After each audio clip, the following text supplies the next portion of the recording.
Text number 33 Arjuna Uvacha Yo ayam yogastvaya proktaha samyena madhusudana edasyaham na pashyami chanchalatvastidhim stiram. Arjuna said, O Madhusudana, the system of yoga which you have summarized appears impractical and unendurable to me, for the mind is restless and unsteady. The system of mysticism described by Lord Krishna to Arjuna, by beginning with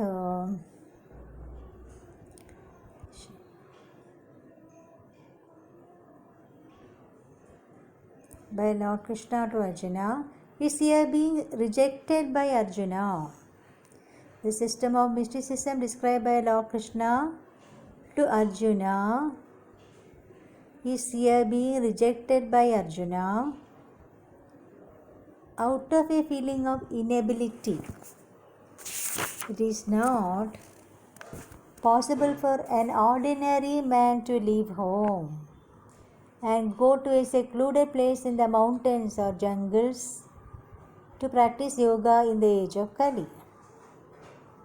The present age is characterized by a bitter struggle for a life of short duration.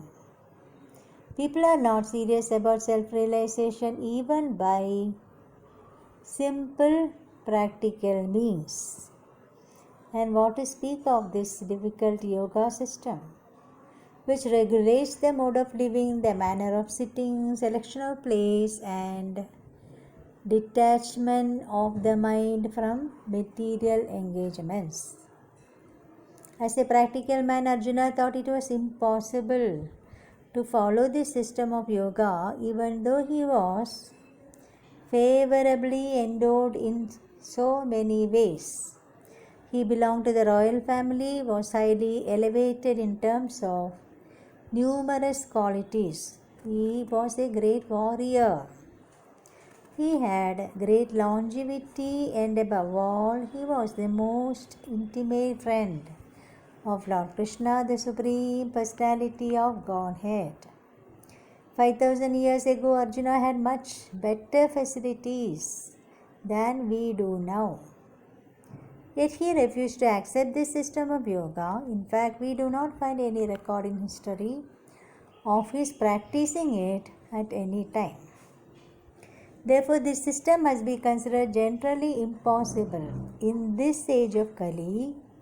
Of course, it may be possible for some very few rare men, but for the people in general, it is an impossible proposal.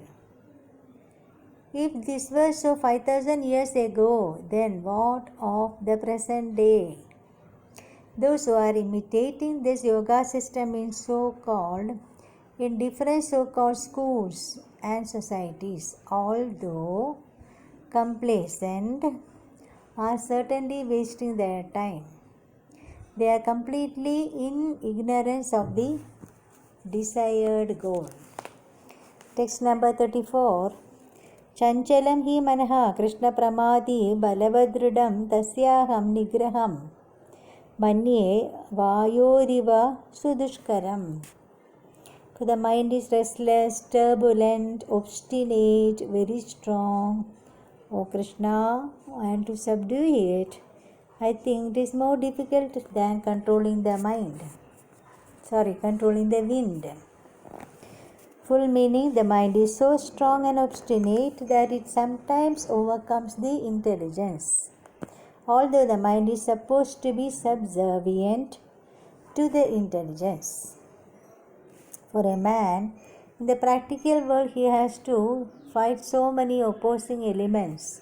It is certainly very difficult to control the mind. Artificially, one may establish a mental equilibrium toward both friend and enemy.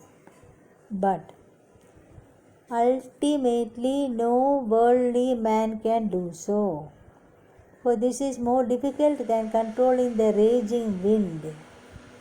In the Vedic scripture, Katha Upanishad, it is said, the individual is the passenger in the car of the material body. and intelligence is the driver. Mind is the driving instrument, and the senses are the horses. The self is thus the enjoyer or sufferer in the association of the mind and senses. So it is understood by great thinkers, intelligence is supposed to direct the mind. But the mind is so strong and obstinate that it often overcomes even one's own intelligence. As an acute infection may surpass the efficacy of medicine, such a strong mind is supposed to be controlled by the practice of yoga. But such practice is never practical for a worldly person like Arjuna. And what can we say of modern man? The simile used here is appropriate. One cannot capture the blowing wind, and it is even more difficult to capture the turbulent mind. The easiest way to control the mind, as suggested by Lord Chaitanya, is chanting Hare Krishna, the great mantra for deliverance in all humility. The method prescribed is one must engage one's mind fully in Krishna. Only then will there remain no other engagements to agitate the mind. Thank you.